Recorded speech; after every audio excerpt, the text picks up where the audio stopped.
Cashirkeenan wuxuu ku saabsan yahay Microsoft Office Lesson 1. Cashirkeenan wuxuu ka bilaabanayaa starting Word 2013 kadibna the user interface kadibna the backstage view wuxuu yahay fiirinaynaa iyo converting documents, setting Word options, setting the default for folders, the quick access toolbar, using ribbons and tabs, using mini toolbar, using contextual tabs, using dialog box launcher, after that exiting.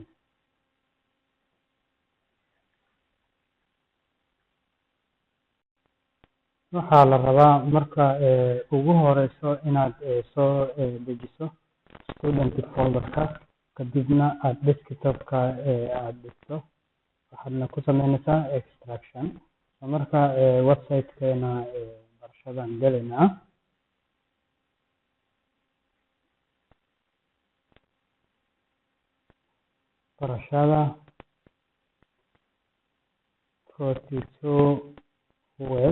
barashada42web.io and enter.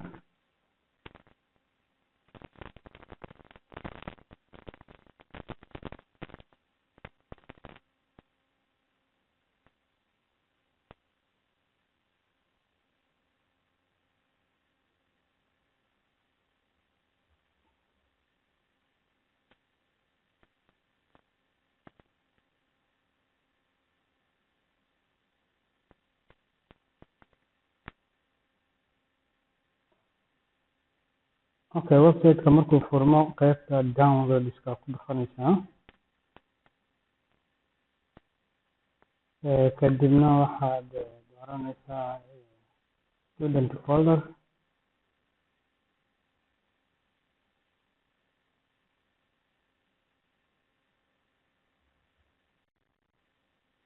Student folderka marka waxaa leedahay save baad dooranaysaa optionkaas, then desktopkaad location ahaan u dhigaysaa.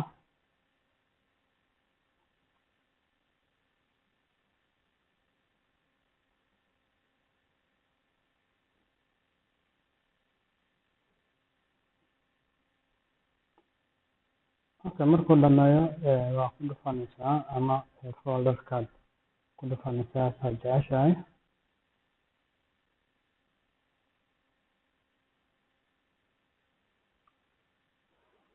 Fileka wuu zip-gareysan yahay marka folderka gudaha ku jiro student folder waxaad meesha kore WinRAR-ka extracted files-ka ku dhufanaysaa, then desktopkaad dooranaysaa, leedahay desktop dhig.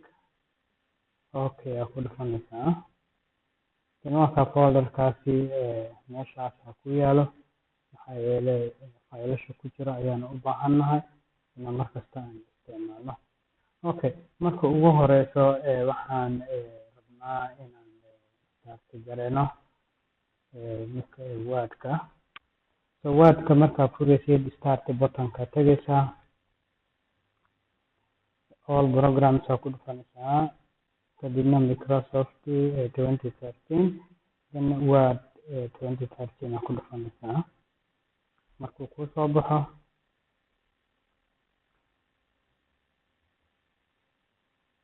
saasaa loo start gareeyaa kadibna meeshaan blank document-ga ku dhufan kartaa ama kuwan kale templates baa la dhahaa, template-kaas ku dhufan kartaa oo waad edit gareynaysaa oo saa jeceshahay ayaad ama waxaad jeceshahay ayaa ku qoraysaa ama colorkaa ka bedelaysaa ama qoraalka rabtid aad ku gelinaysaa. Marka anaga marna waxaan rabnaa blank document inaan furno. So markuu ku furan yahay Word-ka marka waxaan rabnaa inaan fahno the user interface-ka wuxuu yahay. Okay, user interface-ka waa wajahada ugu horeyso aad arkaysid Word-ka markaa furto. Sida ka soo qaad wuxuu u kala baxaa filekaasi iyo quick access. Quick access-kana waa kana waa meeshaan save ku qoran tahay iyo calaamada falaaraha qalqaloocan kuwaas meeshaas kore waxaa la quick access. Okay, waxaa loogu talagalay inaad dhaqso wax ku save garayso ama aad printing kartid adoo aadan tegin file-ka. qaybteena kale waxaa weeye waa ribbons. Ribbonskana waa maxay marka? Ribbonska waa kuwan hoose oo yaryar waxaa la dhahaa ribbons ama toolbar la dhahaa. qaybta kalena waa maxay? Waa status bar.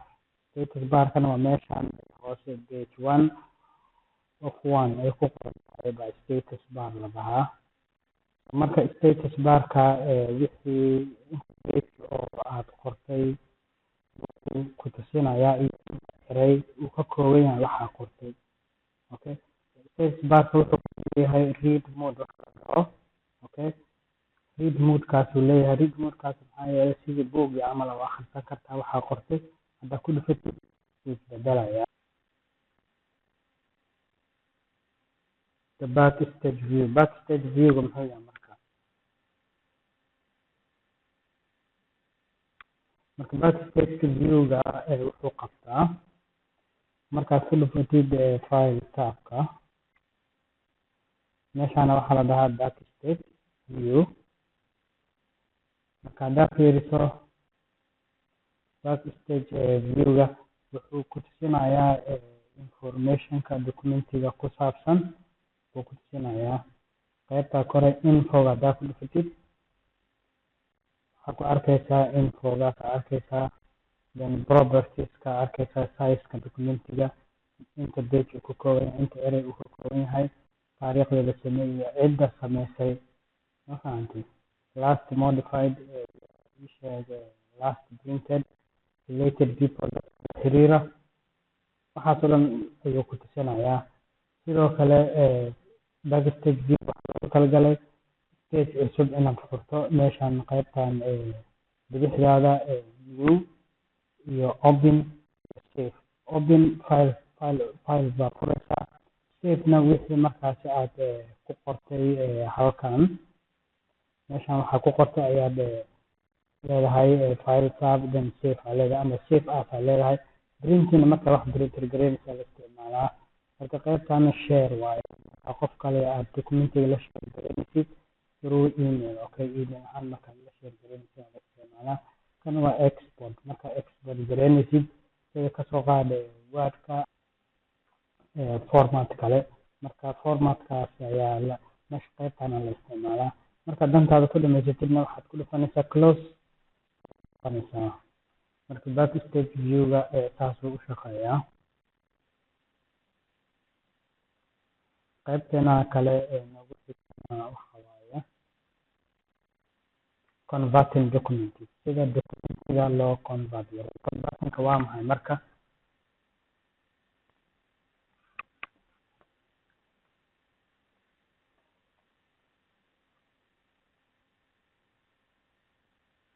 waxaan baranaynaa sida loo bedelo documentiga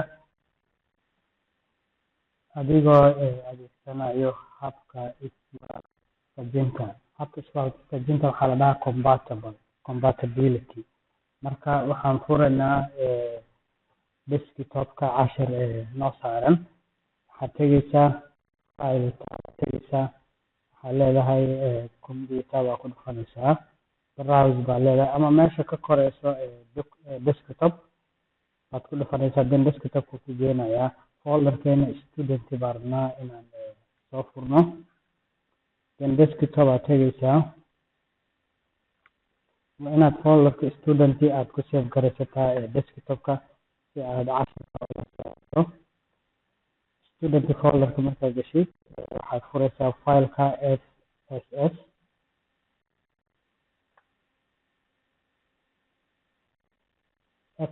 kaasaad furaysaa. open aad ku dhufanaysaa. markaad taabatid in uu ku furmayaa.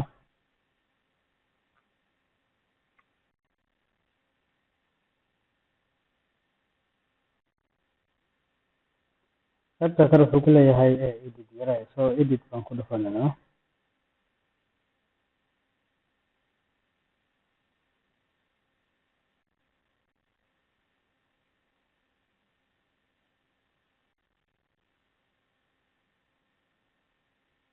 okay marka waa noo garaysan yahay meesha ugu koreyso title barka haday waan idinka ilaaway title barka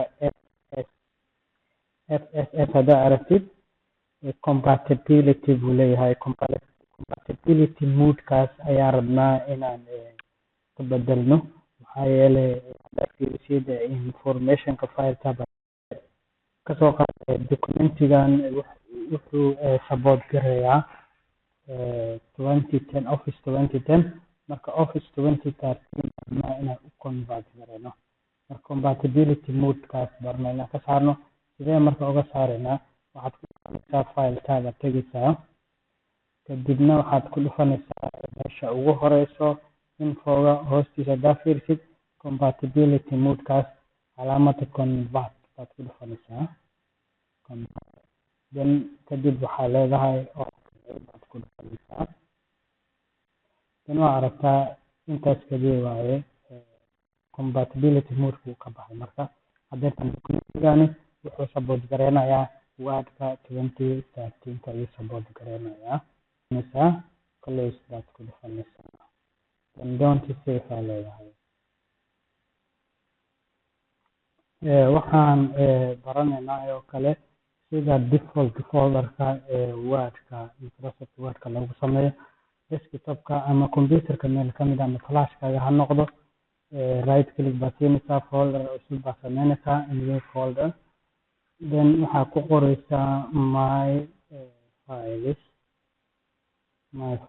fileshiga then waxaad fureysaa wordka fureysaa all programs aad tegaysaa Microsoft Word then waxaa ku dhufanaysaa Word 2013 markuu kuu furmo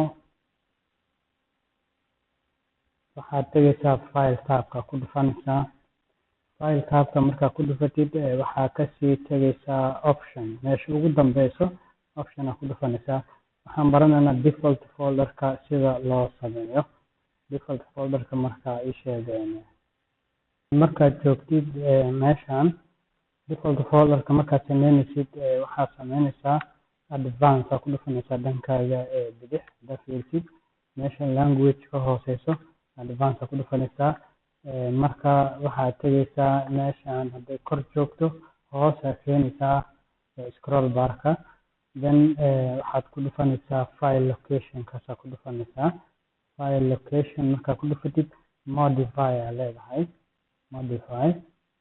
modify markaa ku dhufatid desktopka tegaysaa ama flashkaaga ama computerka meel kamid ah then folderkii aan sameynay my files waxaa leedahay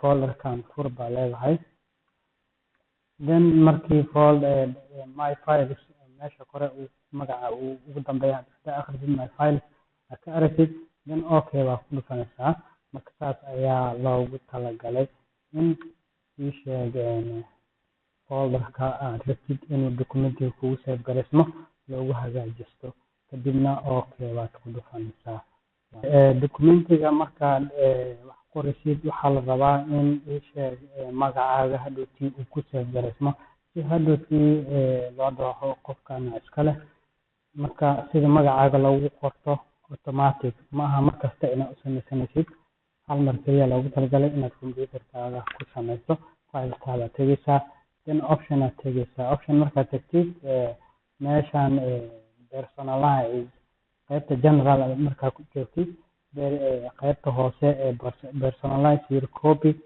of Microsoft Office qaybta username ay ku qoran tahay Windows username ka tiraysaa ama wixii ku qoran meesha ka tiraysaa waxaa ku qoraysaa magacaaga wuxuu doon noqon karaa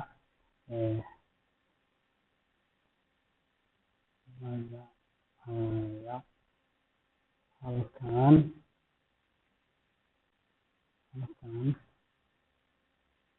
ku qor magacaaga ku qoraysaa marka qaybtan kale oo ku xigta initials waa maxay magacaaga wuxuu ka kooban yahay okay kasoo qaad meeshan hadeertan waxaan ka dhigaynaa cali dheere cali dheere. So cali dheere marka wuxuu ka kooban yahay a iyo d. So marka a iyo d baa leedahay usoo gaabinaysaa cali dheere, then kadibna safe baa leedahay.